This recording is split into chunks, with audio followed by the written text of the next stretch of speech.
කඩේ ගන්න තියෙන බිස්කට් වලට වඩා රසට පිරිසිදුවට ගෙදරදිම බිස්කට් එකක් හදාගන්න තියෙනවා නම් හරි වටිනවා.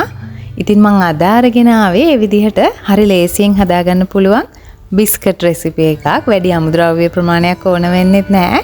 හරිම රසයි. ඉතින් වැඩි කතා නැතුව බලමු කොහොමද හදාගන්නේ කියලා. ආදරණීය මතක් කිරීමක් තියෙනවා. ඔයා අද නම් මගේ channel එකේ වීඩියෝ එකක් මුලින්ම බලන්නේ. channel එක subscribe කරගෙනම මාත් එක්ක එකතු වෙන්න කියලා.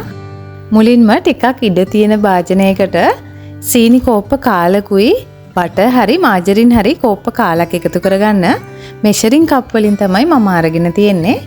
ඒකටම සාමාන්‍ය ප්‍රමාණයේ බිත්තරයකුත් එකතු කරලා මේ තුන හොඳට කලවම් කරගන්න ඕනේ මුලින්ම.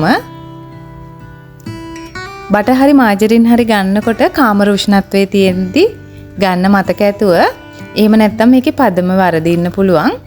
සීනි ටික හොඳට දිය වෙනකන් මේ වර්ග තුන කලවම් කරගන්න තමයි තියෙන්නේ මුලින්ම.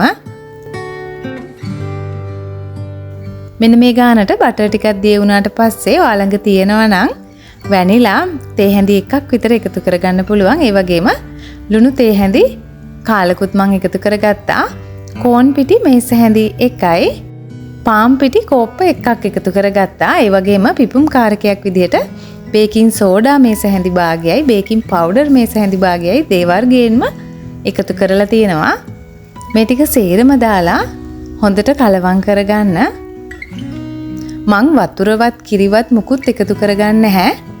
මේ ටික නිකම්ම තමයි කලවම් කරගන්නේ. මේ බලන්න අන්තිමේදීම අතේ ඇලෙන්නේ නැති මෙන්න මේ වගේ පදමට තමයි මගේ බැටර් එක ආවේ. බැරි වෙලාවත් ඔයාට මීට වැඩිය දියාරු වුණොත් එහෙම තව පාම් පිටි චුට්ටක් එකතු කරගන්න.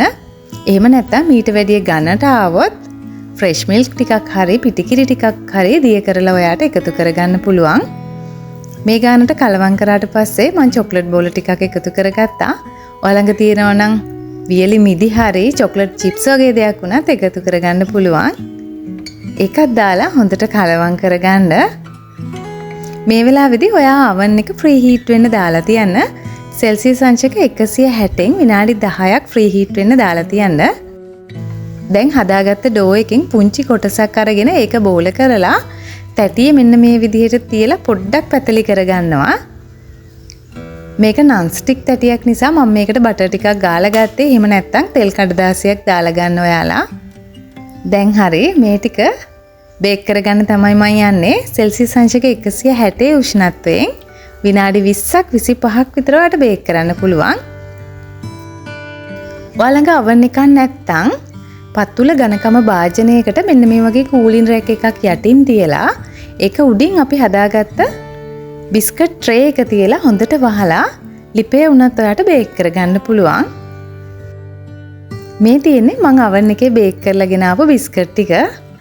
මේ බලන්න ලා රන්වන් පාටකට බේක් කරගෙන තියෙනවා. මේක බේක් කරනකොට හරිම සුවඳයි. කේක් හදන සුවඳක් තමයි එන්නේ. ඇත්තටම මේක හරිම රසයි. ඉක්මනට හදාගන්නත් පුළුවන් නිසා අනිවාර්යෙන් හදලා බලන්න. චුටි බබාලත් කැමති වෙයි. මම අද මේ ගත්ත ප්‍රමාණ වලින් මේ සයිස් එකේ බිස්කට් 12ක් හදාගත්තා. ඉතින් ඔයාලට ප්‍රමාණ වැඩි කරගෙන මීට වැඩි වුණත් හදාගන්න පුළුවන්. අවශ්‍ය අමුද්‍රව්‍ය සේරම වීඩියෝ එක අවසානයේ description එකේ දාලා තියෙනවා. එතනදිත් ඔයාට බලා ගන්න පුළුවන්. ඉතින් තාමත් ඔයා channel එක subscribe කරලා නැත්නම් subscribe කරන්න කියලා ආදරෙන් මතක් කරනවා. ඒ වගේම ඔයාගේ වටිනා අදහස් පහතින් comment කරගෙන යන්න. ගිහිල්ලා එන්න. සුබ දවසක් ඔයාලට.